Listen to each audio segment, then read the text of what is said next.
శుక్లాంబరధరం విష్ణుం శశివర్ణం చతుర్భుజం ప్రసన్నవదనం ధ్యాయేత్ సర్వవిఘ్నోపశాంతయేత్. గురుర్బ్రహ్మా గురుర్విష్ణుః గురుర్దేవో మహేశ్వరః గురుః సాక్షాత్ పరబ్రహ్మ తస్మై శ్రీ గురవే నమః.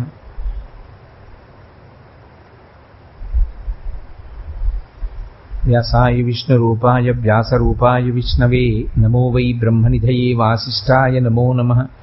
పూజంతం రామ రామీతి మధురం మధురాక్షరం ఆరుహ్య కవితాశాఖాం వందే వాల్మీకికోకిలం. శ్రుతిస్మృతిపురాణానాం ఆలయం కరుణాలయం నమామి భగవత్పాదశంకరం లోకశంకరం.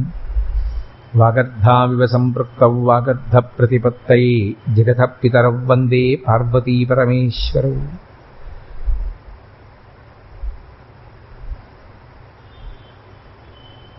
సూక్తిం సమగ్రేతున స్వయమేవ లక్ష్మీః శ్రీరంగరాజమహిషీమధురైః వైదగ్ధ్యవర్ణగుణగుంభనగౌరవైర్యాం కండూలకర్ణకుహరాः కవయోధయంతి. హైమోర్ధ్వపుండ్రమజహన్మకుటం సునాసం మందస్మితం మకరకుండలచారుగండం బింబాధరం బహుళదీర్ఘకృపాకటాక్షం శ్రీవేంకటేశముఖమాత్మనిసన్నిధత్తాం. విమలపటి కమలకుటి పుస్తకరుద్రాక్షసస్తహస్తపుటి కామాక్షి పక్ష్మలాక్షి కలిత విపంచీ విభాసి వైరించి. మనోజవం మరుతతుల్యవేగం జితేంద్రియం బుద్ధిమతాం వరిష్టం వాతాత్మజం వానరయూథముఖ్యం శ్రీరామదూతం శిరసా నమామి. ఆపదామపహర్తారం దాతారం సర్వసంపదాం లోకాభిరామం శ్రీరామం భూయో భూయో నమామ్యహం. హరి ఓం. పరమేశ్వర స్వరూపైన సభకు నమస్కారం.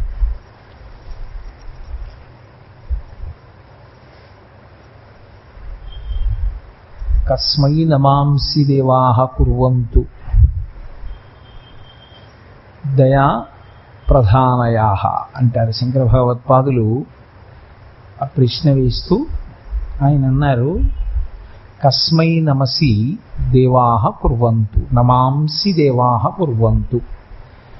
దేవతలు కూడా ఎవరికి నమస్కారం చేస్తూ ఉంటారు అంటే దయా ప్రధానయః, దయను ప్రధానముగా కలిగినటువంటి వాడెవరో ఆయనకు. ఈ ప్రశ్న కొంచెం జాగ్రత్తగా అర్థం చేసుకోవాల్సి ఉంటుంది. ఎందుచేతనంటే మనందరం కూడా ఎవరికి నమస్కారం చేస్తాం? దేవతలకి నమస్కారం చేస్తాం. దేవతలకి ఎందుకు నమస్కారం చేస్తామంటే దేవతల యొక్క అనుగ్రహము లేకుండా మనం ఈ భూమి మీద సుఖ సంతోషాలతో ఉండడము సాధ్యము కాదు. ఒక్కొక్క దేవత దగ్గర ఒక్కొక్క రకమైనటువంటి ప్రజ్ఞ అధికారము వ్యవస్థీకృతమై ఉంటాయి. వాళ్ళు ఆయా అధికారముల చేత మనకి కావలసినటువంటి సుఖాన్ని సంపత్తిని ఇవ్వగలిగి ఉంటారు. ఆ పైన దేవతలందరినీ నియంత్రించగలిగినటువంటి వాడు పరంబ్రహ్మ. ఆ పరబ్రహ్మ శాసనమునకు ఒడంబడి దేవతలు తమ తమ అధికారములను తాము చెలాయిస్తారు. ఒక ఉదాహరణ చెప్పాలి అంటే అగ్నిదేవుడు. అగ్నిదేవుడు పాచకుడై ఎందుకు ఉండాలి? ఊళ్ళకి ఊళ్ళు కాల్చగలిగినటువంటి అగ్ని రెండు చాలా తక్కువ స్థాయి పనులు చేస్తుంటాడు లోకంలో. ఏవి అంటే పితృదేవతలకి కవ్యము అంటారు, కవ్యమును తీసుకెడతాడు. దేవతలకు హవ్యమును తీసుకెడతాడు. హవ్యం కవ్యం ఈ రెండూ కూడా దేనికి పెట్టుకెడుతూ ఉంటాడు? ఆయన ఎందుకు, ఆయన కర్మ అంత ఎందుకు కాలింది అని అడిగారు. అడిగితే ఆయన అలా చెయ్యడానికి కారణం హవ్యం వహతి దేవానాం కవ్యం కవ్యాసినామపి పాకంచ కురుతే వహ్ని శంకరస్యైవ శాసనాత్ అంది లింగ పురాణం. అంత గొప్ప అగ్నిహోత్రుడు, ప్రపంచాన్ని తగలబెట్టగలిగినటువంటి వాడు, నిమిషంలో దేన్నైనా దగ్ధం చేయగలిగిన మహాపురుషుడు. ఆయన పితృదేవతలకి కవ్యాన్ని దేవతలకి హవ్యాన్ని ఎందుకు తీసుకెడతాడు అంటే శంకరుని యొక్క శాసనము. నువ్వు గృహస్థు ఇంట్లో పాచకునిగా ఉండి అంటే వంట బ్రాహ్మణునిగా ఉండి వాళ్ళకి కావలసిన పదార్థమును నువ్వు పచనము చెయ్యాలి అన్నాడు. శంకరుని యొక్క శాసనమును అనుసరించి ఆయన ఏం చేస్తుంటాడు అంటే మన ఇళ్లలో లౌకికాగ్నిగా వెలుగుతూ ఉంటాడు. లౌకికాగ్నిగా వెలుగుతూ ఆయన మనకి కావలసినటువంటి వంట అంతా వండి పెడతాడు. లేకపోతే ఆయనకి ఆ అవసరం ఏముంది? ఆ అవసరం లేకపోయినా ఆయన వంట చేసి పెడుతూ ఉంటాడు. కాబట్టి పాకంచ కురుతే వహ్ని శంకరస్యైవ శాసనాత్, శంకరుని యొక్క శాసనమును అనుసరించి అగ్నిహోత్రుడు వంట చేస్తున్నాడు. ఇంద్రుడు వర్షాన్ని కురిపిస్తున్నాడు. వర్షము కురిపించగలిగినటువంటి అధికారము ఇంద్రుని యొక్క చేతిలో ఉంది. ఇంద్రుడు ఎందుకు వర్షం కురిపిస్తున్నాడు అంటే భగవంతుని యొక్క శాసనమునకు ఒడంబడి.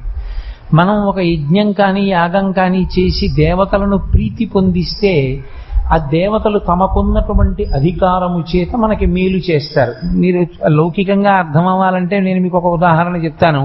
ప్రభుత్వము అనొకటి ఉంది. ఆ ప్రభుత్వమునకు వివిధ శాఖలు ఉన్నాయి.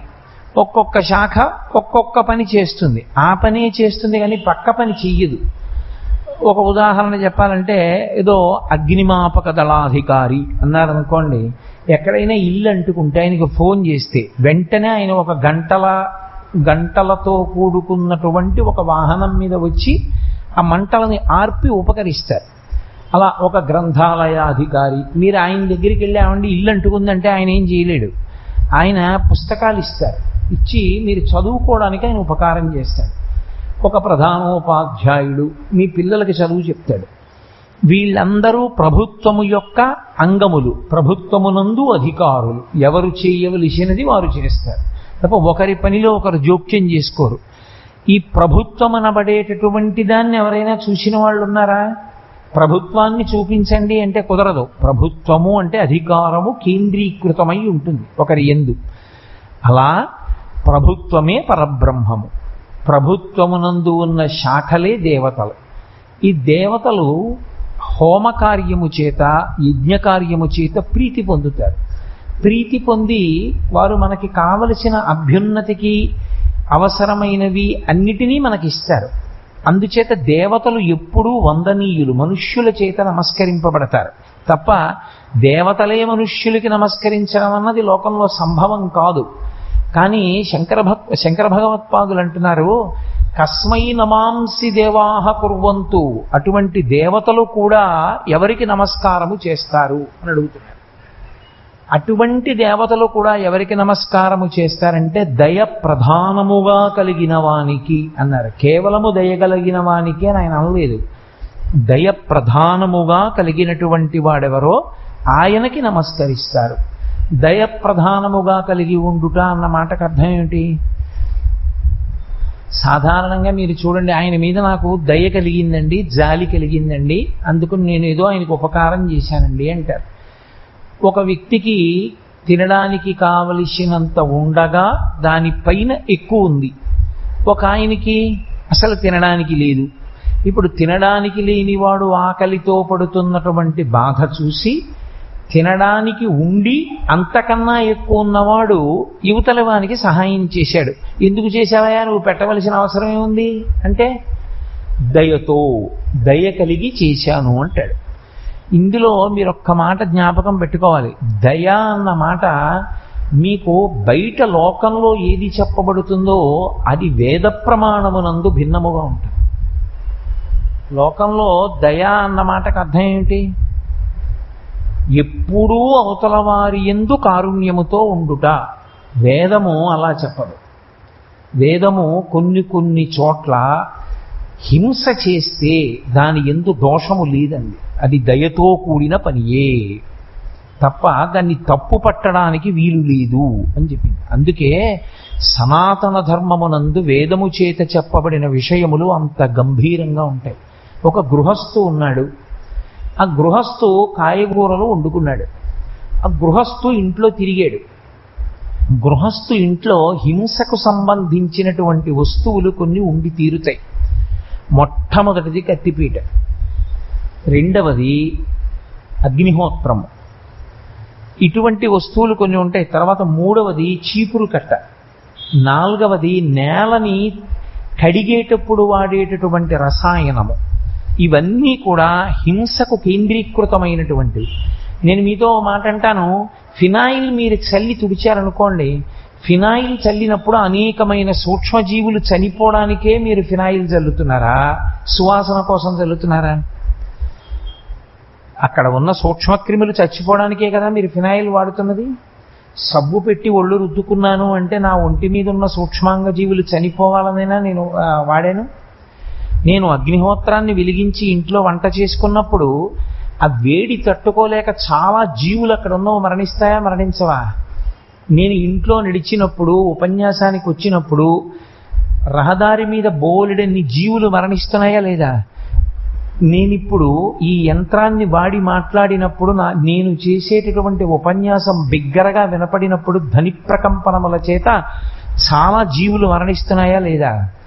కత్తిపీటతో కోసినప్పుడు ఒక కాయకి బాధ ఉంటుంది, ఆకుకి బాధ ఉంటుంది.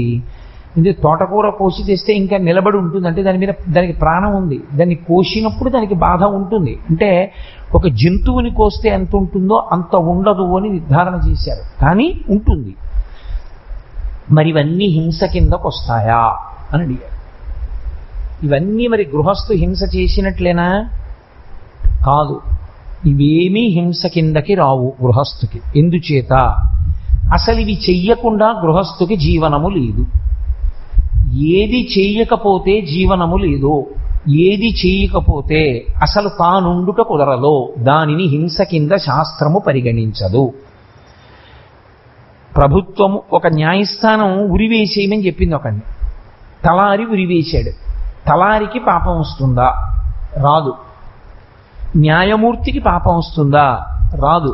ఆయన అన్ని విచారణ చేసే ఇక ఈ వ్యక్తి సమాజమునందు శరీరముతో తిరగడానికి వీలు లేదు, శాసనం చేశాడు, తీసేశాడు. కాబట్టి ఇప్పుడు ఆయనకేమీ దోషం రాదు. ఆయన హింస చేశాడా అండి అన్న ప్రశ్న ఉండదు. అలాగే గృహస్థుకి ఇవన్నీ చేసినా సరే హింస దోషము పడదు. పక్క దేశం యువతల దేశం మీదకి ఆక్రమణకు వచ్చింది. యువతల సైనికులు అవతల సైనికుల్ని కాల్చి చంపేశారు. ఇప్పుడు హింసాదోషం వస్తుందా? రాదు. హింసాదోషమును శాస్త్రం ఏ కోణంతో చూస్తుందంటే నీ మనసు యొక్క స్థితిని చూస్తుంది. ప్రతీకారంతో, పగతో, కుట్రతో కావాలని చంపావా, అతను ఉండడం వల్ల లోకానికి ప్రమాదమని, లేదా వాళ్ళు నీ మీదకు వచ్చినప్పుడు తిరుగుబాటు చెయ్యకపోతే ఇక నీకు నీ దేశమే మిగలదని అప్పుడు నువ్వు చంపావా అంటే ఆ పరిస్థితులలో చంపినటువంటి దాన్ని శాస్త్రము హింస కింద పరిగణనలోకి తీసుకోలేదు. అయితే ఒక దేశ సైనికులు అవతల సైనికుల్ని చంపడం వేరు, వ్యక్తిని చంపడానికి మాత్రం వీల్లేదు. ఒక వ్యక్తి ఎవరో నా మీదకి వచ్చారు కాబట్టి చంపేయించండి అంటే అలా కుదరదు. కాబట్టి వేదము హింస అన్నదాన్ని, దయ అన్నదాన్ని భిన్నమైన కోణంలో చూస్తుంది. అన్ని వేళలా దయ లేకుండా చేస్తున్నాడు అన్న మాట మాట్లాడదు. నేను మీతో స్పష్టంగా ఒక ఉదాహరణ మాట్లాడాలి అంటే, ఒక క్షత్రియుడు ఒక జింకని చంపి తిన్నాడు. జింక ఇప్పుడు తినకూడదు, పోని పక్కన పెట్టండి, జింకని చంపకూడదు, సరే వదిలిపెట్టేసేయండి. ఒక కోడిని తిన్నాడు. ఇప్పుడు అతనికి హింసా దోషం వస్తుందా? అతను మాంసాహారం ఒక జంతువుని చంపి తిన్నందుకు గాను అతను చాలా పెద్ద పాపం చేస్తున్నాడని ఖాతాలో వేస్తారా? మీరు బాగా అర్థం చేసుకోండి, వేదంలో దోషము కాదు. అది ఈశ్వర శాసనము. రామచంద్రమూర్తి అంతటి వాడు శ్రీరామాయణంలో జంతువుని బాణం వేసి కొట్టి చంపి తీసుకొచ్చి సీతమ్మని వండమని తిన్నాడు.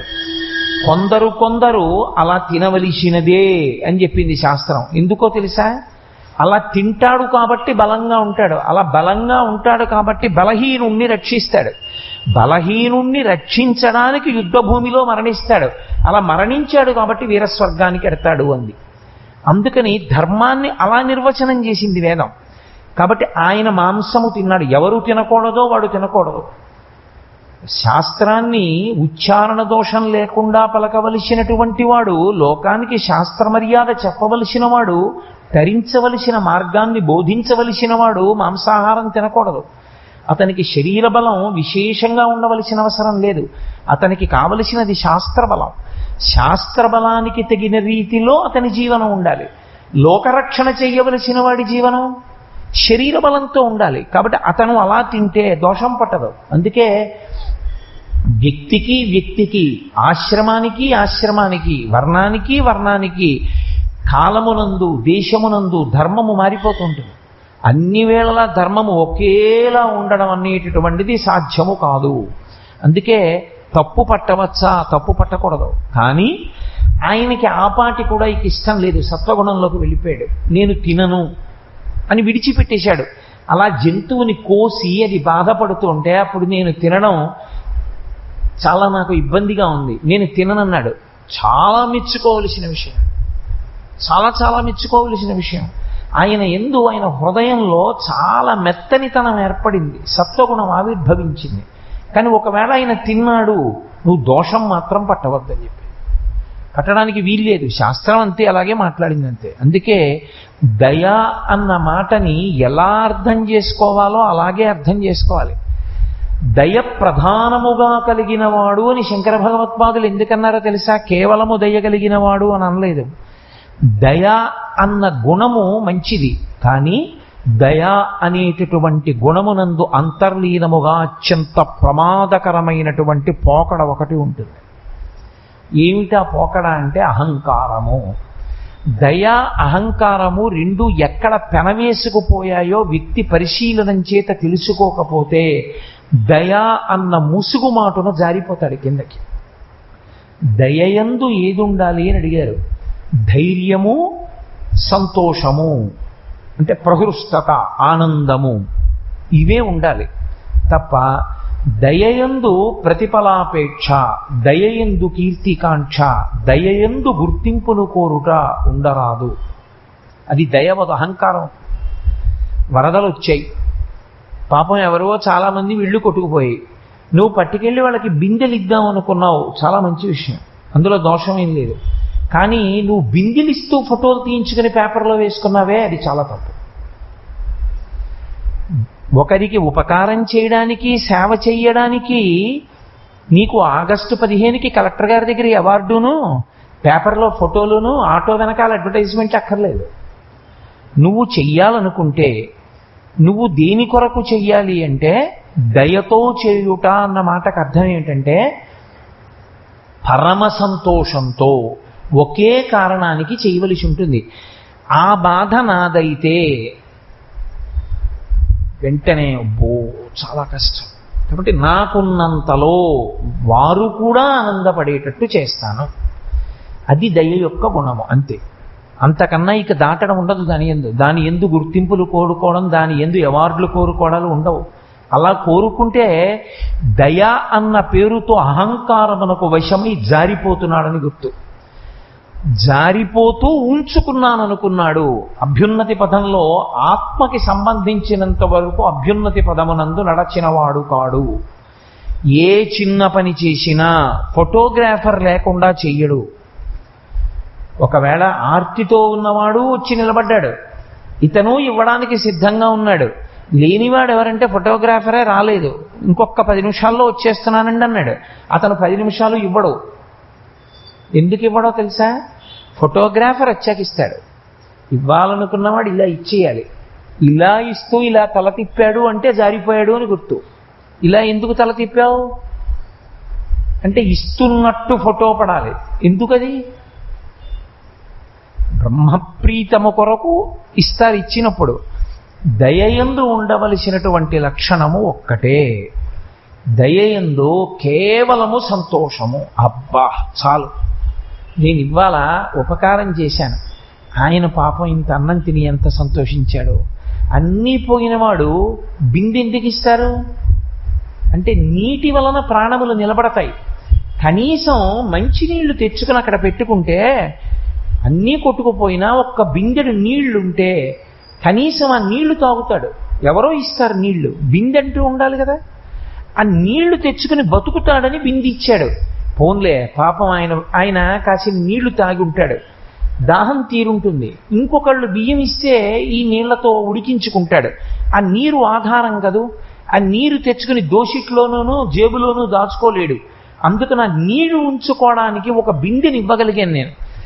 ఎంత అదృష్టం, ఎంత దాహంతో ఉన్నాడు, ఎంత బాధతో ఉన్నాడు. పోన్లే, పరమేశ్వరుని అనుగ్రహం చేత నేను ఉపయోగపడగలిగాను.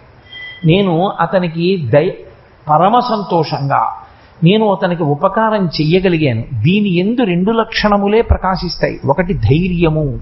ధైర్యము అంటే ఏదో గబగబా చొక్కా ఇప్పేసి భుజాలు చరుచుకోవడం ధైర్యము అని కాదు నా ఉద్దేశ్యం. ధైర్యము అన్న మాటకు అర్థం ఏమిటో తెలుసా? శాస్త్రము యొక్క ప్రమాణమును విశ్వసించి తనకున్న దానిని వేరొకరికి ఇచ్చివేయుటకు మనసు అంగీకరించుట. ఆయన ఎంత ధైర్యం అండి అలా ఇచ్చేస్తారు అంటారు. ఎంత ధైర్యం అండి అలా ఇచ్చేస్తారంటే, పిరికితనం ఉన్నవాడు దాచుకుంటాడు. రేపటికెలా, ఎల్లుండికెలా అన్నీ ఇచ్చేసేయండి అని చెప్పలేదు శాస్త్రం కూడా. అన్నీ ఇచ్చేసేయమని చెప్పలేదు. కానీ ఇవ్వడానికి ధైర్యం ఉండాలి.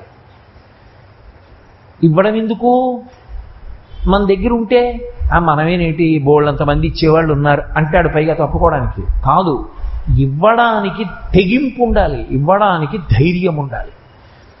ఆర్తితో ఉన్న వాళ్ళని చూసి గబాలన నీ పరుసు తీసి ఇవ్వగలిగావు అంటే వాళ్ళ ఆర్తిని నువ్వు అనుభవించావు అని గుర్తు. అది ఎక్కడుందో అక్కడ ఏమవుతుందో తెలుసా?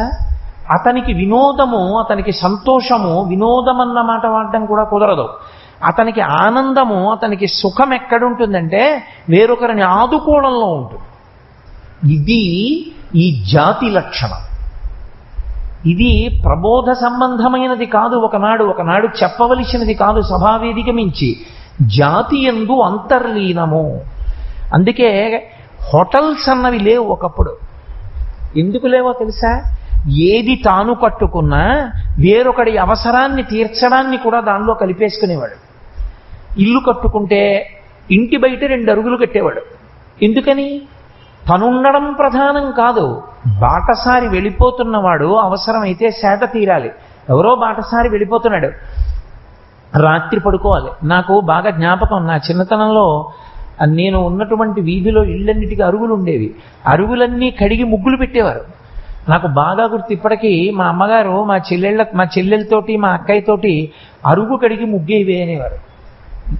అన్నీ పనిపిల్ల కడిగినా అరుగు కడగనిచ్చేవారు కాదు. అరుగు నువ్వు కడిగి ముగ్గేవే అనేవారు. ఎందుకని అంటే వేసవి కాలంలో అరుగు వేడిగా ఉంటుంది, పగలంతా వేడికి. చల్లటి నీళ్లు పోసి శుభ్రంగా కడిగేసి ముగ్గేస్తే చల్లబడిన అరుగు మీద ఎవరో ఒక బాటసారి అలా వెడుతూ అమ్మయ్యా కాస్త గాలేస్తోందని కాసేపు కూర్చుంటాడు. లేకపోతే అరుగు లేనివాడు ఉంటాడు, వాడు వచ్చి అరుగు మీద కూర్చుంటాడు. ఆ అరుగు మీద కూర్చున్నవాడు ఏం చేయాలి? లోకాభిరామాయణం కాదు, అరుగు మీద కూర్చుని భగవంతుడి గురించి మాట్లాడుకుంటారు. మాకు చిన్నప్పుడు ఏదో ఇవి కూడా ఉండేవి, 3వ క్లాసులోనే ఎప్పుడో, అరుగులన్నిటిలోను ఈ అరుగు మేలు, పండితులు కూర్చుండు మా అరుగు మేలు అని. కాబట్టి అరుగు మీద కూర్చుంటాడు ఆయన. ఏది చెయ్యండి, తనొక్కడే కాదు. అన్నం వండితే ఒకరికి ఎక్కువ ఉండేవారు. ఎందుకంటే ఆ ఊరెవరో వస్తే అమ్మ ఇలాగ వెళ్ళిపోతున్నాం, మీ ఇంట కొంచెం మాకు ఆతిథ్యం ఇస్తారా రండి అని కాస్త భోజనం పెట్టేవారు. శ్రీరామాయణం బాలకాండలో అంటారు మహర్షి, నా కుండలి నా మకుటి నా స్రగ్వి నాల్పభోగవాన్ నా హస్తాభరణో నా పిలిప్యతే నా సుగంధశ్చవాన్. అక్కడ అసలు తృప్తి లేనివాడు లేడు. ప్రతివాడు ఆత్మ సంబంధమై ఎప్పుడూ వేదమును ప్రమాణముగా తీసుకుని బ్రతికేటటువంటి వాళ్ళందరూ అక్కడ ఉండేవారు. ఎవరో ఎవరికి ఎందుకండి, నేను చూడలేదు కానీ ఆ మహాతల్లిని తూర్పుగోదావరి జిల్లాకి నిజానికి అంత పేరు రావడానికి కారణం ఎవరో తెలుసా? డొక్కా సీతమ్మ గారు. ఆ తల్లి దర్శనం నేను చేసుకోలేకపోయాను కానీ డొక్కా ఇప్పటికీ పెద్దతరం వాళ్ళని నేను ఎప్పుడైనా ఉపన్యాసాలకు వెళ్ళి ఎక్కడైనా మాట్లాడుతున్నప్పుడు వెంటనే ఏమంటారంటే, ఆ కాకినాడలో ఉంటున్నారా బాబు మీరు అంటారు. అవునండి. డొకా సీతమ్మ గారు మహాతల్లి అక్కడే ఉండేది, అన్నదాన సత్రం అనేవారు. ఆవిడ ఒక్కసారి పుట్టింటికి వెళ్ళాలని బయలుదేరి వెడుతున్నారు గోదావరి నది మీద. వెడుతుంటే అట్నుంచి ఓ తల్లి పిల్లలతో వస్తోంది. ఎండ కూర్చుంది, పిల్లలు ఏడుస్తున్నారమ్మా ఆకలని. బెంగపెట్టుకోకండి రా, ఇదిగో ఇది దాటిపోయామంటే డొక్కా సీతమ్మ గారి సత్రం వచ్చేస్తుంది, మహాతల్లి అన్నం పెడుతుంది. ఏందిటే ఆ ఒక్కరోజే ఆవిడ పుట్టింటికి వెడదాం అనుకుంది. అప్పటికి అందరికీ పెట్టేసి, అయ్యో వీళ్ళు భోజనానికి వస్తున్నారని ఆవిడ వెనక్కి వెళ్ళిపోయింది. వెనక్కి వెళ్ళిపోయి ఆవిడ వచ్చిన వాళ్ళకి మళ్ళీ వండి పెట్టింది. ఒక తల్లి తన జీవిత పర్యంతము ఇంకోళ్ళకి పెట్టడానికే తన జీవితం అంతా కూడా వెచ్చించేసింది. ప్రధానముగా దయ గుణముగా స్వీకరించింది ఆవిడ. ఒకళ్ళకి అన్నం పెట్టడమే ఆవిడకి సంతోషం. దానికి రసీదు పుస్తకాలు, చందాలు ఇవి కూడా ఏమి ఉండేవి కావు. మన ఊరు వచ్చారు, మన ఊరు మించి వెడుతున్నారు, మధ్యాహ్నం వేళ అయింది, వాళ్ళు మన ఇంట్లో అతిథులు, ఈ తిథి నాడు ఉంటాడు, రేపు తిథికి ఉండడు, భోజనం చేసి వెళ్ళిపోతాడు. అయ్యా ఈ గదిలో పడుకుంటాం, పడుకోండి అంటే ఆ రోజులలో సంస్కారం కూడా అలా ఉండేది. అలా అని వచ్చి ఇల్లంతా చూసి రాత్రి దొంగతనాలు చేయడం అలా చేసేవారు కాదు. కలిపురుష లక్షణం ఇప్పుడంటే విజృంభించింది. కాబట్టి దయ ప్రధానముగా కలిగి ఉండుట అన్నది ఉపన్యాస వేదికల నుంచి చెప్పవలసిన అవసరమున్నటువంటి ఒక లక్షణముగా ఉన్న సమాజము కాదిది. వేదప్రోక్తమైనటువంటి దయ ప్రతి వ్యక్తి యందు అంతర్లీనముగా ఉండేది. దయ లేనివాడు ఉండేవాడు కాడు. ఎవరు ఆలోచించినా దయతోటే ఆలోచించేవారు. దయ అన్న మాట యందు మీరు ఒక్కటే బాగా జ్ఞాపకం పెట్టుకోవాలి. ఆయనకది సంతోషం. ఆయన దాన్ని దేనికి చేస్తాడంటే, వారు చేసుకోలేకపోతున్నారు, పరమేశ్వరుడు నన్ను వాళ్ళని గట్టెక్కించగలిగిన శక్తినిచ్చాడు, అది చేసి మురిసిపోతాడు ఆయన. అందుకు చేస్తాడు, ఆ మురిపెం కోసం చేస్తాడు. అసలు యథార్థానికి మీరు కావ్యాల్ని పురాణాలని పరిశీలనం చేస్తే మీకు అర్థమయ్యేది ఏది అంటే, ప్రతిరోజు కొంత సమయాన్ని అలా మీరు ఏదో ఒక సేవా కార్యక్రమానికి వినియోగించి సంతోషాన్ని పొందాలి. దానికి పెద్ద సంస్థలు, ఫోటోలు, అల్లర్లు అక్కర్లేదు. ప్రతి వ్యక్తి సేవ చేసేవాడు. అది అంతర్లీనము. పూర్తధర్మం అని ఒకటి ఉండేది. నా దగ్గర డబ్బు ఉంది, ఓ నుయ్యి తవ్వడం. నా దగ్గర డబ్బు ఉంది, ఓ తటాకం తవ్వడం, అందులోకి వెళ్ళి పశువులు నీళ్లు తాగుతాయి. నా దగ్గర డబ్బు ఉంది, ఓ బీడిలో గడ్డి పెంచడం, పశువులు వచ్చి తింటాయి. నా దగ్గర డబ్బు ఉంది, ఓ దేవాలయం దగ్గర ఉన్న పెద్ద చెట్టు చుట్టూ గట్టు కట్టేవారు, చక్కగా వచ్చి అక్కడ కూర్చుని సంధ్యావందనం చేసుకుని గాయత్రి అనుష్ఠానం చేసుకుంటారు. నా దగ్గర డబ్బు ఉంది, ఓ దేవాలయంలో ఉన్న తటాకానికి మెట్లు కట్టేవారు, జారిపోకుండా అందులోకి వెళ్ళి స్నానం చేసి బయటికి రావడానికి. డబ్బు ఉంది, గోశాల్లో ఓ గరుకురా వేసేవారు, అది గంగడోలు గోక్కుంటుంది, దానివల్ల పితృదేవతలకి కూడా పుణ్యం వస్తుంది. ఓ గరుకురాయి వేసేవారు.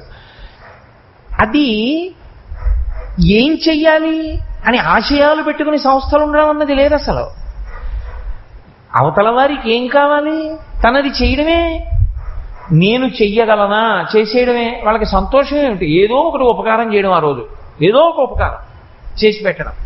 అందున ప్రత్యేకించి ఈ వ్యవస్థ ఎక్కువగా ఎక్కడ కేంద్రీకృతం అయ్యేదంటే విద్యార్థుల యందు కేంద్రీకృతం అయ్యేది. ప్రతిరోజు విద్యార్థులకి ఉల్లాసమేమి, సంతోషించేది వాళ్ళు బాగా సంతోషించడం అన్నది అభ్యాసం ఎక్కడ చేయించేవారంటే వేరొకరికి ఉపకారం చేయించడంలో. అది దానికి ఏదో పెద్ద ఇదిగో ఈ ఉపకారాలు చేస్తాం అండం కాదు. నువ్వు అలా వెళ్ళి నిలబడు, నీకు ఆ దృష్టి ఉంటే నువ్వు ఉపకారం ఏది చెయ్యొచ్చో ఆ ఉపకారాన్ని పొందడానికి అర్హులైన వారు అనేక మంది ఉంటారు. నీకు చదువచ్చు, ఓ గంట సేపు రోజు పేద విద్యార్థులకి కూర్చోపెట్టి నీకు ఏదొచ్చో అది నేర్పు. నువ్వు ఏం చదువుకున్నావో పురాణాల్లో, కావ్యాల్లో, ఆ విషయాలు రోజు ఒక గంట మాట్లాడు. నువ్వు బాగుపడ్డం కాదు, ఇంకోళ్ళని కూడా బాగుపడ్డానికి నువ్వేం చేయగలవో అది చేస్తూ ఉండడం అంతే. నీ దగ్గర ఏముంది దాన్ని సమాజపరం చేయడం అంతే. అప్పటికి వారి అవసరము నీ దగ్గరున్న సామాగ్రి వెచ్చించి సంతోషాన్ని పొందడం అంతే. అంతకుమించి ఇంకా దాని ఎందేం ఉండదు, దాని ఎందు ఏ ప్రతిఫలాపేక్ష ఉండదు. అది ప్రధానమైన దయాగుణము అంటారు. అటువంటి దయాగుణం ఉన్నవాడెవరో వాడికి దేవతలు నమస్కారం చేస్తారు. అంటే మీరు బాగా జ్ఞాపకం పెట్టుకోవాలి ఒక విషయాన్ని. ఆయన నా మనసు సంతోషంగా ఉండడానికి సినిమా కెడతాను, నా మనసు సంతోషంగా ఉండడానికి నృత్య ప్రదర్శన కెడతాను, నా మనసు సంతోషంగా ఉండడానికి నేను ఏదో పాటలు వింటాను కాదు. ఆయన మనసు సంతోషంగా ఎప్పుడు ఉంటుందో తెలుసా, ఆయన ఏదో ఉపకారం చెయ్యాలి కాబట్టి వెతుక్కునేవాడు. ఆయన ఏం చేస్తే బాగుంటుందని చూసేవాడు. చూసి ఫలానా చోట ఇప్పుడు ఈ ఉపకారం చేస్తే చాలా బాగుంటుంది కాబట్టి నేను ఆ ఉపకారం చేస్తాను. గోకులంలో ఉపన్యాసాలు జరుగుతున్నాయి, 6:30కే రావక్కర్లేదు. నీకు ఖాళీ ఉంటే 6 గంటలకు వచ్చి పరదాలు వేయచ్చు. నీకు ఖాళీ ఉంటే 6 గంటలకు వచ్చి కుర్చీలన్నీ వరుస క్రమంలో వేయడంలో నువ్వు సహాయపడవచ్చు. నీకు ఖాళీ ఉంటే చక్కగా వచ్చి దేవాలయాన్నంతటినీ తుడిచేయచ్చు. అయా ఇవాళ మీరు ప్రదక్షిణంగా ఎటువైపు నుంచి ఎడతారు అని అడిగి పల్లకి అంతా తుడిచేసేయచ్చు. ప్రతి విషయం నీకు ఎవరో పిలిచి ఏదో చేయక్కర్లేదు. ప్రతి విషయానికి మెళ్ళో బ్యాగ్ చేసుకోక్కర్లేదు. నువ్వు ఒక పని చెయ్యాలి అని నీకు ఆర్తి ఉంటే ఆ పని చేయడానికి నీకు ఎప్పుడూ అవకాశం ఉంటుంది. ఈ ప్రాంగణంలో ఎక్కడో తులసి మొక్క వేయడానికి నీకేమీ అభ్యంతరం అక్కర్లేదు. లేదా తులసి మొక్కలు ఎక్కువ ఉన్న చోటుకి వెళ్ళి దళాలు తెచ్చి ఈశ్వరుడికి ఇవ్వడానికి అభ్యంతరం ఉండక్కర్లేదు. నేను ఈ మధ్య ఒక ప్రదేశానికి వెళ్ళాను. పేరు ఎందుకు చెప్పాలి, పేర్లు చెప్తే బాగుండవు. నేను ఆశ్చర్యపోయాను. అక్కడ దేవాలయాలు ఉన్నాయి, ఓ 3-4 దేవాలయాలు. 3-4 దేవాలయాలలోనూ ఈశ్వరమూర్తులు ఉన్నారు. ఉంటే రోజు దండ తీసుకొచ్చి ఈశ్వరుడికి వెయ్యాలి పూలదండ. రోజు ఈశ్వరుడికి పూలదండ వెయ్యాలి అంటే దండ ఒక్కొక్కటి 120 రూపాయలు. చూసినా దేవాలయ ప్రాంగణంలో ఉన్న మూర్తులందరికీ వేయడానికి ఓ 1000 రూపాయలు అవుతుంది. కాబట్టి అధమపక్షం దండలు అంటే ఏదో బంతి పూల దండలు, లేకపోతే ఏదో సన్నగా ఎండిపోయిన ఇంత జాజి దండ కొనడం, దాన్ని సాగదీసి దారం ఎక్కువ వేసి మెడలో వేయడం, లేకపోతే ఓ 2 రూపాయలు తులసిమాల అదే వేయడం. పరమేశ్వరుడు దాన్ని కూడా కాదనలేదు భక్తితో. నేను ఎక్కడ తెల్లబోయానంటే అక్కడికి వచ్చే భక్తులు వాళ్ళు తీసేసుకున్నారు. అలా వెయ్యొద్దన్నారు వాళ్ళు. మేము అన్నం తింటలా, మేము నీళ్లు తాగట్లా. అలా నెలలో ప్రతిరోజు ఒక నెలంతా మాది పుష్పకైంకర్యం. గణపతికి మాది, పరమేశ్వరుడికి మాది, లక్ష్మీదేవికి మాది, కామాక్షికి మాది, అలా పుచ్చుకున్నారు. అర్చకుడు బయట తిరుగుతున్నాడు. నేను ఏమంటే ఇంకా అలంకారం చేయలేదే అన్నాను. దండ వస్తుందండి అన్నాడు. దండ ఎవరు తెస్తారన్నాను. అంటే భక్తులు పట్టుకొస్తారండి అన్నారు. మా రామకృష్ణారావు కూడా వచ్చారు నాతో, అందుకు నవ్వుతున్నారు. వాళ్ళు పట్టుకొస్తారట దండలు. పట్టుకొచ్చి వాళ్ళ చేత్తో ఇచ్చుకుంటారు. ఇచ్చుకుంటే ప్రతిరోజు ఇన్ని గంటల లోపల తెచ్చారు. 12ంటికి తెస్తానంటే కుదరదు. ఏదో 7, 8 చక్కగా ఓ దండ పట్టుకొచ్చి ఇస్తాడు, మెడలో వేస్తారు. ఎంత అవుతుంది? రోజు 100 రూపాయలు పెట్టి మంచి దండ నువ్వు కొంటాను అని అంగీకరిస్తే 30 రోజులకి 3000 రూపాయలు. సంవత్సరం మొత్తం మీద ఒక నెలలో ప్రతిరోజు ఆ ఈశ్వరుడు యొక్క మెడలో మాల మాది. వాళ్ళు స్వీకరించారు. సేవ చేయడానికి దానికి పెద్ద వెంటనే ఓ ట్రస్ట్, దానికో నలుగురు, దానికో అకౌంట్, దాని మీద ఇంట్రెస్ట్, ఇవన్నీ అక్కర్లేదు. ప్రతిదానికి నీకు చెయ్యాలన్న తాపత్రయం ఉంటే, ప్రతివానియందు చేసే గుణముంటే అసలు సమాజమునందు లోపమన్నది ఉండదు. సమాజమునందు ఎక్కడ లోటుందో దాన్ని లోటు లేనివాడు కప్పేస్తాడు, కప్పుకుంటూ వెళ్ళిపోతాడు. ఆ వెళ్ళిపోవడంలో వాళ్ళకి సంతోషం, పరమ సంతోషం. ఏదో నేను వెళ్ళాను, అక్కడ ఉపన్యాసం చెప్తున్నాను, ఓ 10 మంది సెలవు పెట్టారు. ఎక్కడెక్కడి నుంచో మామిడి మండలు ఎట్టుకొచ్చారు. చక్కగా మామిడి మండలని దడ్డల కింద కట్టేశారు. వాళ్లే వచ్చి చెప్పేశారు, ఏమండి మేము రేపు మామిడి మండలన్నీ మేము కట్టేస్తాం తోరణాల కింద. అంతేగాని దానికి కార్యకర్తలు మళ్ళీ వాళ్లే చెయ్యాలి. పక్క వాళ్ళు ఎవరైనా అడిగితే వాళ్ళని రానివ్వరు, మేమే చేస్తాం. ఎన్ని రాజకీయాలు ప్రతి చోట. అసహ్యం వేస్తుంది. ఏదైనా మొదలెట్టామంటే, ఇంకోటి చేస్తానంటే ప్రాణం పోయినా ఇవ్వరు. మేమే చెయ్యాలి, ఇంకోటి రానివ్వం. ఇంకెందుకు నీకు దేవాలయం? అందుకు ఆ స్వార్థానికి ఆ దేవాలయాలు ఉన్నది. దేవాలయ వ్యవస్థ ఉన్నది 10 మందిని ఉద్ధరించడానికి. వాడికి ఏమొచ్చో నువ్వు చేయించాలి. నువ్వే చేస్తాను కొంతమందితోనే చేయిస్తానంటే దేవాలయం ఎందుకు? ఒక్కనాటికి పనికిరాదు అటువంటి స్థితి. దేవాలయంలో సేవ చేసుకుంటానన్న అందరితో చేయించవలసిందే. అప్పుడే ఆ దేవాలయం వృద్ధిలోకి వస్తుంది. పరవశించిపోయాను నేను ఆ దేవాలయ వ్యవస్థ చూసి. అది దయాగుణము అన్న మాటకు అర్థం. దయా, అవతల వారికి ఎక్కడ ఏ లోపం ఉన్నది అది చేసేస్తాడంతే. ఆయనకి సినిమా అక్కర్లేదు, పరమ సంతోషం. అబ్బా వాళ్ళ ఈ మంచి పని చేయించాడా ఆ ఈశ్వరుడు, అంతే పరమ సంతోషంగా వెళ్ళిపోతాడు. నువ్వు చెయ్యాలని అనుకోవాలి తప్ప నీ సంతోషానికి నేను ఇది చెయ్యలేనన్నది ఒకటి చెప్పు. నీకు వెతుక్కోవడం రాలేదంతే, నీకు ఆ హృదయం లేదు. నీకు ఆ హృదయం ఉంటే నువ్వు చెయ్యడానికి, సేవకి ప్రతిఫలాపేక్ష లేకుండా, గుర్తింపులు లేకుండా, సంఘాలు, పేర్లు, ట్రస్ట్లు, బ్యాంక్ అకౌంట్లు, వడ్డీలు, మెళ్ళో బ్యాడ్జీలు, అల్లర్లు, రాజకీయాలు ఇన్ని లేకుండా చక్కగా చెయ్యాలనుకుంటే చక్కగా చెయ్యవచ్చు. అది ప్రధానమైన దయాగుణము. ఇది మీకు ఎక్కడ కనపడుతుందో తెలుసా?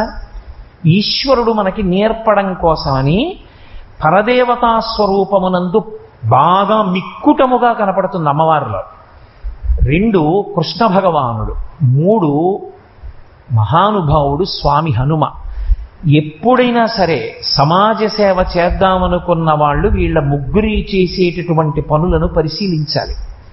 పరదేవత యొక్క దయాగుణాన్ని మీరు ఎప్పుడైనా చూడండి. ఆవిడ దయాగుణమునందు ఎన్నడూ కూడా ఒక గుర్తింపును కోరుకోవడం అన్నది ఉండనే ఉండదు. ఆర్తి కలిగిన వారిని ఆదుకోవడమే. నేను మీకు ఇప్పుడు చాలా ఉదాహరణలు చూపించలేను, కానీ ఒక్క ఉదాహరణ చూపించే ప్రయత్నం చేస్తాను. ఒకానొకప్పుడు దుర్గమాసురుడను ఒక రాక్షసుడు బయలుదేరాడు. ఒక్కొక్కడు ఒక్కొక్క విచిత్రమైన వరాలు కోరుతాడు. చతుర్ముఖ బ్రహ్మగారి దగ్గరికి వెళ్ళి వరం అడిగాడు. బ్రాహ్మణులందరూ ఏ వేద మంత్రాలు చదువుకున్నారో అవన్నీ వాళ్ళు మరిచిపోవాలి, నాకు వచ్చేయాలి. తథాస్తు అన్నాడే. కాబట్టి ఏ బ్రాహ్మణుడికి వేదమంత్రం రాదు, అన్నీ ఈయనకొకడికే వచ్చు. ఈయన ఏం చేశాడంటే అన్నీ ఈయనకే వచ్చు, ఇంకోటికి రావు, కాబట్టి యజ్ఞం చేసేవాడు బయట లేడు, ఈయన చేయడు. అది రాక్షసత్వం అంటే. ఇప్పుడు యజ్ఞం చేయకపోతే దేవతలకు హవిస్సు ఉండదు. దేవతలకు హవిస్సు లేదు కాబట్టి వాళ్ళు వర్షం కురిపించారు. వాళ్ళు వర్షం కురిపించకపోతే భూమి బీటలు వారిపోయింది. బీటలు వారిపోతే తాగడానికి నీళ్లు లేవు, తినడానికి తిండి లేదు. పశువులు చచ్చిపోతున్నాయి, మనుషులు చచ్చిపోతున్నారు. ఈయన పొంగిపోతున్నాడు. చూసావా ఎలా చేశాను వీళ్ళందరినీ? అది రాక్షసత్వం. వాళ్ళందరూ ఏడుస్తున్నారు, ఈయన సంతోషిస్తున్నాడు. ఇప్పుడు వీళ్ళందరికీ ఒక్క మంత్రం రాదు, వీళ్ళు యజ్ఞం చేయలేరు, అన్నీ పోయాయి. కానీ ఏమిటొచ్చు? ఏడవడానికి అమ్మా అని ఏడిచ్చారు వాళ్ళు. నీకు కనీసం భగవంతుణ్ణి పట్టుకుని ఏడవడం వచ్చినా చాలు. కాబట్టి పరమేశ్వర అని అమ్మా నువ్వే కాపాడాలమ్మా అని ఏడిచ్చారు. ఇప్పుడు అమ్మవారు ఏ రూపంతో వచ్చిందో తెలుసా? శాకంభరి అంటారు దేవీ భాగవతంలో. ఆవిడ కాయలు పళ్ళు ఇవన్నీ చేతులని శాకంభరి అలంకారం చేశారంటారు. కాయగూరలతో ఆకుకూరలతో అలంకారం చేస్తారు, పళ్ళతో. చేత్తో ఇవన్నీ పట్టుకుని వచ్చేసింది గబగబా. అనంతమైన హస్తములతో ఇవన్నీ పట్టుకొచ్చేసి ఆర్తితో దగ్గరికి వస్తున్న పిల్లలందరికీ పెట్టేసింది. అలా పెట్టేస్తే వాళ్ళందరూ తినేశారు. తిన్నవాడికి వెక్కిళ్ళు వస్తాయి కదా, దాహం వేస్తుంది. ఆవిడ దయార్ద్రత అంటారంటే కన్ను దయతో తడిసింది. ఆవిడికి దయతో ఇలా చూసింది. నల్లని మబ్బులు వచ్చి కురిసేసాయి. ఆవిడ కళ్ళల్లోంచి వచ్చాయి మబ్బులు, వచ్చి కురిసాయి. ఆవిడ దయని చూపిస్తే యజ్ఞం ఎందుకు? అక్కర్లేకుండా కురిసేసాయి. కురిసేసింది, అందరికీ భోజనం దొరికింది, అందరికీ అన్నం దొరికింది, ఆఖరికి నోరు లేని పశువులకు గ్రాసం దొరికింది. ఆ తర్వాత దుర్గమాసురుణ్ణి ఆవిడ సంహరించింది వేరు విషయం అనుకోండి. శాకంభరి లోకమునకు అన్నీ పెట్టినప్పుడు ఏ ప్రతిఫలాపేక్ష కోరి చేసింది ఆవిడ? ఆవిడ ఏ ప్రతిఫలాపేక్ష లేదు, వాళ్ళకి లేదు, నేను ఇవ్వగలను, ఇచ్చేసింది అంతే. అసలు దయా అన్న మాటకి చిట్ట చివరి హద్దెవరో తెలుసా లోకంలో? శంకరాచార్యుల వారే. అందుకే ఆయన గురించి చెప్తే శృతి స్మృతి పురాణానాం ఆలయం కరుణాలయం. కరుణ అంటే దయా. ఎంత హద్దులేని దయ అంటే వారిది. శ్రీశైలంలో ఆయన కూర్చుని ఉండగా ఒక కాపాలికుడు వచ్చి, ఒక చక్రవర్తి శిరస్సు అన్నా కావాలి, ఒక మహాజ్ఞాని యొక్క శిరస్సు అన్నా కావాలి, చక్రవర్తి శిరస్సు నాకు దొరకదు, కాబట్టి మీ తల ఇవ్వండి అన్నాడు. ఆయన అన్నారు, నా శిష్యులందరూ చూస్తుండగా నా తల తరిగితే వాళ్ళు ఒప్పుకోరు, కాబట్టి నేను ఒక్కడిని ధ్యానంలో ఉండగా రేపు పొద్దున్న వచ్చి పట్టుకుపోవాలి. తన తల కూడా ఇచ్చేశారు. ఆ కాపాలికుడు వచ్చి కత్తి ఎత్తి తల నరకబోతున్నాడు. పద్మపాదాచార్యుల వారికి అనుమానం వచ్చింది. పాతాళ గంగలో స్నానం చేస్తున్నారు ఆయన. గురువు గారికి ఏదో ఆపద వస్తోంది అనుకుంటున్నారు. గురువుని రక్షించుకోవాలి శిష్యుడు, కాబట్టి వెంటనే ఆయన నృసింహ మంత్రం చేశారు. నరసింహస్వామి వెళ్ళి ఆ కాపాలికుడి మీద పడి కాపాలికుడిని సంహారం చేసి శంకర భగవత్పాదుల్ని రక్షించారు. అందుకే ఇప్పటికీ శ్రీశైల మల్లికార్జున క్షేత్రానికి క్షేత్రపాలకుడు ఎవరో తెలుసా? నృసింహస్వామి. మీరు దేవాలయం లోపలికి వెళ్ళేటప్పుడు వృద్ధ మల్లికార్జునుడికి ఎదురుగుండా మీరు అలా తిరిగి వస్తున్నప్పుడు అక్కడ ఉంటారు నృసింహస్వామి. ఆయనే క్షేత్రపాలకుడు శ్రీశైల క్షేత్రానికి. అంత గొప్ప స్పర్శ శివకేశవ అభేదంగా శ్రీశైలంలో. కాబట్టి ఒకానొకనాడు శంకర భగవత్పాదులు అవధి లేనటువంటి కారుణ్యం. ఆయనకంత కారుణ్యం లేకపోతే ఈ ప్రశ్నోత్తర రత్నమాలిక చెప్పడం ఎందుకైనా? చెప్పకపోతే ఆయనకు వచ్చిన లోటే ఉంది. అయ్యో, ఇది నేను ప్రశ్న జవాబు నేనే వేసుకుని నేనే జవాబు చెప్పకపోతే రేపు పొద్దున్న పిల్లలు ఏమైపోతారో, అందుకు ఆయన ప్రశ్నోత్తర రత్నమాలిక చెప్పారు. ప్రశ్నోత్తర రత్నమాలిక ఆవిష్కారమునందు శంకర భగవత్పాదుల యొక్క కారుణ్యము అంతులేని కారుణ్యము. ఎక్కడ పరమేశ్వర స్వరూపమున్నా అంతే. మీరు ప్రత్యేకించి కృష్ణావతారాన్ని చూడండి. కృష్ణావతారం అంతా దయావిష్కారమే. అందుకే ఈ ఉరుములు, ఈ మెరుపులు, ఈ యశనుల ఘోషములను, ఈ జలధారల్ నీయాన మున్నెరుంగము కుయ్యాళింపగదయ్య గుణరత్న నిధి అన్నారు గోపాల బాలురు, గోపకాంతలు. ఈ వర్షమేమిటి? ఇంత వర్షం పడిపోతోంది. 7 రాత్రులు 7 పగళ్లు కురవమన్నాడు వెళ్ళి ఇంద్రుడు. పెద్ద పెద్ద వడగళ్లతో పడిపోతోంది. కృష్ణ, నువ్వు తప్ప మమ్మల్ని ఎవరు రక్షిస్తారన్నారు. అంతే దయా. ఆవులు, దూడలు, మనుష్యులు అందరినీ రక్షిస్తానన్నాడు. రక్షించడానికి ఎక్కడికో తీసుకెళ్లలేదు. బాలుండాడుచునాథపత్రమని సంభావించి పోగొత్తి కింగీలం దాల్చిన లీలలే నగబుతో కృష్ణుండు తానం మహాశైలం మన్మలకేల దాల్చి విపుల ఛత్రమ్ముగా పట్టె తద్భీలాభ్రచ్యుత దుశ్శిలాచకిత గోపీ గోప గోపంతికి. ఆ గోవర్ధనగిరిని వెంటనే పైకెత్తి చిటికిన వేలితో ఇలా ఎత్తి పట్టుకున్నాడు. పట్టుకుని ఆ కారుణ్యానికి హద్దు లేదు అసలు. బయట ఉంటే వడగాళ్ళు పడతాయి, లోపలికెడితే పిల్లాడు కొండ వదిలేస్తే ప్రమాదం అన్నారు కొంతమంది పెద్దవాళ్ళు. బాలుండీతడు కొండదొడ్డది మహాభారంబు సైరింపకాదాలండోజని దీని కింద నిలువంచింతింపకా బోలదు ఈ శైలాంబోనిధి జంతు సంచిత ధరా చక్రంబు పైపడ్డ నాకేలల్లాడదు బంధులార నిలుడి క్రిందన్ ప్రమోదంబునన్. ఈ కొండ ఎత్తి పట్టుకున్నాడు పిల్లాడు, వదిలేస్తాడనుకుంటున్నారేమో. సమస్త బ్రహ్మాండములు వచ్చి కొండ మీద పడిపోయిన కొండ కింద పడదు. రండి లోపలికి రండి, రక్షిస్తానన్నాడు. 7 రాత్రులు 7 పగళ్ళు అమృత దృక్కులతో పోషించాడు. కాళీయమర్దనం చేయమని ఎవరు అడిగారా ఆయన్ని? ఎవరైనా అడిగారా? విషపు నీరు తాగి పిల్లలు చచ్చిపోతే అమృత దృక్కులతో చూస్తే వాళ్ళందరూ బయటికి వచ్చేశారు. ఎవరైనా తెలియక తాగుతారేమో, రేపు ఆవు తాగుతుంది, దూడ తాగుతుంది. తాగితే ఈ విషపూరితమైనటువంటి కాళిందీ జలములను తాగి శరీరం విడిచిపెట్టి చచ్చిపోతారేమో. వాళ్ళు చచ్చిపోవడం, నేను బతికించడం ఎన్నాళ్ళు? ఈ సమస్యకి పరిష్కారం చెయ్యాలి. దయ. ఆయన ఏం కోరాడు?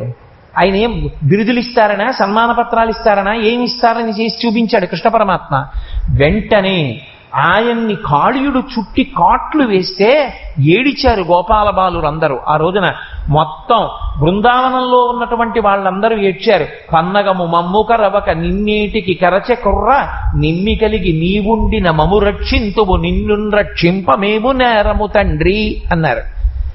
వాళ్ళందరినీ, ఆవుల్ని, దూడల్ని రక్షించడానికి ఆ పాము మీదకెక్కి వెస దామోదరు పాదఘాతనగతుల్ వేవేల చందంబులన్ ప్రసభాటోపముజూపమాపణ భృచ్చటామండలం వసహంబై పగిలెన్ మణుల్ చెదరగా నాస్యంబులన్ సోడితం బెసగన్ దంస్ట్రలు నుగ్గుగాగా గరడమగ్నిజ్వాలికల్ వెల్వడన్. మహానుభావుడు ఆ రోజున కాళీయమర్దనం చేశాడు. ఎవరి కోసం చేశాడు కాళీయమర్దనం? అవతల వారిని రక్షించాలి. తను రక్షించగలడు, వాళ్ళు తమను తాము రక్షించుకోలేరు. రక్షించుకోలేని వారిని రక్షించడానికి తాను రక్షించి కాళీయమర్దనం చేశాడు. రక్షించుకోలేని వారిని రక్షించడానికి గోవర్ధనగిరిని పైకెత్తి పట్టి 7 రాత్రులు 7 పగళ్ళు అక్కడ ఉండేటటువంటి వాళ్ళందరినీ కాపాడాడు. కృష్ణ పరమాత్మ మనకి చూపించారు. స్వామి హనుమ ఆయన వెళ్ళిపోతుంటే సముద్రం మీద విద్యాధరులు అన్నారు, రామార్థం వానరార్థం చ చకీర్షం కర్మదుష్కరం సముద్రస్య పరం పారం దుష్ప్రాపం ప్రాప్తుమిచ్చతి అన్నారు. తన కొరక కాదు. పోని దాని వలన తనకేమైనా బిరుదులు వస్తాయా? లేదు. తనకేమైనా సన్మానపత్రం కావాలా? అక్కర్లేదు. మరి ఎందుకు ఆధారం లేని ఆకాశ మార్గంలో 100 యోజనముల సముద్రాన్ని గడచి ఆవలి ఒడ్డుకి వెళ్ళడం? అంటే రామార్థం వనరార్థంచ, తను కొలిచే రామచంద్రమూర్తి కోసం, తనని నమ్ముకున్న వానర జాతి కోసం మహానుభావుడు 100 యోజనముల సముద్రాన్ని నిరాధారమైన మార్గంలో దాటి వెళ్ళిపోతున్నాడు. శ్లాఘించారు విద్యాధరులు. అసలు హనుమ జీవితం అంతా పరోపకారమే. అందుకే పెద్దలు ఒక మాట చెప్తారు, 18 పురాణానాం సారం సారం సారం సమృద్ధతాం. పరోపకారం పుణ్యాయ, మహాపాపం పరపీడనం. 18 పురాణములను మీరు బాగా నలిపి నలిపి నలిపి నలిపి సారం తీస్తే ఒక్కటే దాని సారం, పరోపకారం పుణ్యాయ. పరోపకారము చెయ్యడమే పుణ్యము, పరులకు అపకారము చేయడమే పాపము. కాబట్టి మహానుభావుడైనటువంటి హనుమ తన జీవితంలో చేసినటువంటి అద్భుతములకు ఇప్పటికీ చిరంజీవి. ఎంతమందిని ఆయన రక్షించారు? ఒకరినా ఇద్దరినా? అసలు శ్రీరామాయణంలో వానర జాతి అంతా రామచంద్రమూర్తితో వెళ్ళి రావణాసురుడి మీద యుద్ధంలో గెలుపు సంపాదించారంటే కేవలము హనుమయే కారణం. ఏమడిగారాయన? గంధమాదన పర్వతం మీద ఓ గుహలో కూర్చుని ఎప్పుడు రామనామం చేసుకుంటూ అలా ఉంటారు. ఒకానొక నాడు కొన్ని లక్షల మంది వానరులు రామలక్ష్మణులతో కలిపి పడిపోయారు బ్రహ్మాస్త్ర బంధనంలో. అందరికీ ప్రాణములు ఒగ్గడింపబడుతున్నాయి. ఒక్క విభీషణుడు లేచున్నాడు, ఇంద్రజిత్ ధాటి తెలుసు కనుక. బ్రహ్మాస్త్ర బంధనము జరగదు కనుక హనుమ ఉన్నారు. కాగడా పట్టుకుని వెతుకుతున్నారు వెళ్ళి. జాంబవంతుడు పెద్దవాడు పడిపోయి ఉన్నాడు. అసలు ఉన్నాడా వెళ్ళిపోయాడా అనుమానం వచ్చి కాకా అని పిలిచారు. ఆయన కళ్ళు విప్పన్నాడు, గుర్తుపట్టలేకపోతున్నాను, ఎవరో హనుమ కుశలమా అన్నాడు. విభీషణుడు అన్నాడు, తాత నీకు బాణపు దెబ్బలు బాగా తగిలాయి, రాముడు కుశలమా లక్ష్మణుడు కుశలమా అని కదా అడగాలి, హనుమ కుశలమా అని ఎందుకు అడుగుతున్నావు అన్నాడు. అంటే అప్పుడు మహానుభావుడు జాంబవంతుడు అన్నాడు, నేను తెలియక అనలేదు ఈ మాట. తస్మిన్ జీవతి వీరేతు హతమప్య హతం బలం హనుమజ్జుజ్జిత ప్రాణే జీవంతోపి వయం హతాహ. అందరూ చచ్చిపోయిన హనుమ ఒక్కరుంటే బతికేస్తారు, హనుమ ఒక్కరు లేకపోతే ఎంతమంది బతికున్నా బతికుంటారని నమ్మకం లేదన్నాడు. ఇంకొకడైతే గర్వపడిపోతాడు, ఇంకొకడైతే వెంటనే నా అంతవాణ్ణి నేనంటాడు. ఆయనేం అలా అనుకోలేదు. ఆయనేం గోడలకి కరపత్రాలు అంటించుకోలేదు, ఆటోలు వెనకాల బోర్డులు పెట్టుకోలేదు, అవార్డులు పుచ్చుకోలేదు. వంగి కాళ్ళు పట్టుకుని తాత హనుమ కుశలమడుగుచున్నాడు అన్నారు అని వెంటనే ఉత్తర దిక్కుకు వెళ్ళి ఆ విశల్యకరణి, సంధానకరణి, సావర్ణకరణి, ఆ సంజీవని ఉన్నటువంటి 4 ఔషధాలతో ఉన్నటువంటి పర్వతాన్ని తీసుకొచ్చి అందరూ బతికిన తర్వాత మళ్ళీ తీసుకెళ్లి ఆ పర్వతాన్ని అక్కడ పెట్టేశారు. ఇన్ని చేసిన హనుమ చిట్ట చివర రామచంద్రమూర్తి దగ్గరికి వెడితే రామచంద్ర ప్రభు అన్నారు, మదంగే జీర్ణతాం యాతు యత్వయోపకృతం కపేహి నరః ప్రత్యుపకారాణం ఆపత్సాయ అతిపత్రతాం అన్నారు. నాయనా, నీవు చేసిన ఉపకారమునకు నేను ప్రత్యుపకారము చెయ్యలేను, కాబట్టి నీవు చేసిన ఉపకారము నా శరీరమునందు జీర్ణమైపోవుగాక. ఎందుకని? నీకు ఉపకారం చెయ్యాలంటే నీ భార్యని ఎవరో ఎత్తుకుపోవాలి, నేను వెళ్ళి నీకు క్షేమవార్త చెప్పాలి, అది నీకు జరగకూడదు. కాబట్టి నీ ఉపకారమునకు ప్రత్యుపకారము నేను చెయ్యలేనన్నారు. అసలు చిత్రం ఏమిటంటే అంత మనోజవం, అంత బుద్ధిబలం, అంత శరీర బలం ఉన్నటువంటి హనుమ తన జీవితం మొత్తం మీద తన కొరకను చేసుకున్న ఒక్కటి లేదు, అంతా పరోపకారమే. ఇప్పటికీ చిరంజీవి కాబట్టి అంతే. అటువంటి హనుమ లోకమునకు దయాగుణంతో ఉపకారం చెయ్యడంలో ఆదర్శం.